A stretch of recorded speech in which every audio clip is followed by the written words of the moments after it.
అహ్మదాబాద్లోని నరేంద్ర మోదీ స్టేడియంలో royal Challengers Bengaluru, Gujarat Titans జట్ల మధ్య జరిగినటువంటి పోరు తీవ్ర ఉత్కంఠకు దారితీస్తుంది నిన్న. అయితే మ్యాచ్లో ఆట కంటే కూడా జేసన్ హోల్డర్ పట్టినటువంటి ఒక వివాదాస్పదమైనటువంటి క్యాచ్, దానిపై విరాట్ కోహ్లీ ఎంపైర్లతో జరిపినటువంటి వాగ్వాదం కూడా చర్చనీయాంశంగా మారింది. ఆర్సీబీ ఇన్నింగ్స్ 8వ ఓవర్లో ఈ ఘటన చోటు చేసుకుంది.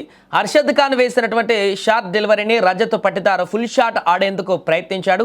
అయితే బంతి సరిగ్గా కనెక్ట్ కాకపోవడంతో గాల్లోకి లేచింది. బౌండరీ లైన్ వద్ద ఉన్నటువంటి జేసన్ హోల్డర్ పరిగెత్తుకుంటూ వచ్చి డైవ్ చేస్తూ అద్భుతంగా క్యాచ్ను అందుకున్నాడు. అయితే బంతిని పట్టేటువంటి క్రమంలో అతను డైవ్ చేస్తూ కింద పడిపోయి ఉన్నటువంటి సమయంలో అది పూర్తిగా జేసన్ హోల్డర్ తన చేతిలో ఉన్నటువంటి బంతిని నేలకు తాకించి నేల మీద ఆ బంతి సపోర్ట్ తీసుకొని మళ్ళీ పైకి లేపినటువంటి దృశ్యాలు రీప్లేలో స్పష్టంగా కనిపించడంతో వివాదం మొదలైంది.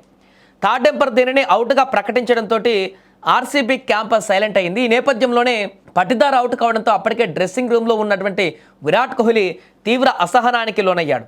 వెంటనే బౌండరీ లైన్ వద్దకు వచ్చి ఫోర్త్ ఎంపైర్తో సుదీర్ఘంగా చర్చించాడు. హోల్డర్ క్యాచ్ పట్టేటప్పుడు బంతి నేలకు తగిలిందని, ఆ నిర్ణయం సరైంది కాదని కోహ్లీ వాదించాడు.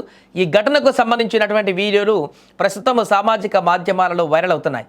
ఇక ఇదిలా ఉంటే బీసీసీఐ ప్రవర్తన నియమావళి ప్రకారం ఎంపైర్ నిర్ణయం పైన అసంతృప్తి వ్యక్తం చేయడం లేదా వాదించడం తీవ్రమైనటువంటి నేరంగా పరిగణిస్తారు. గతంలో నితీష్ రాణా ఇదే సీజన్లో ఎంపైర్తో వాదించినందుకు తన మ్యాచ్ ఫీజులో 25% జరిమానాను ఎదుర్కొన్నాడు.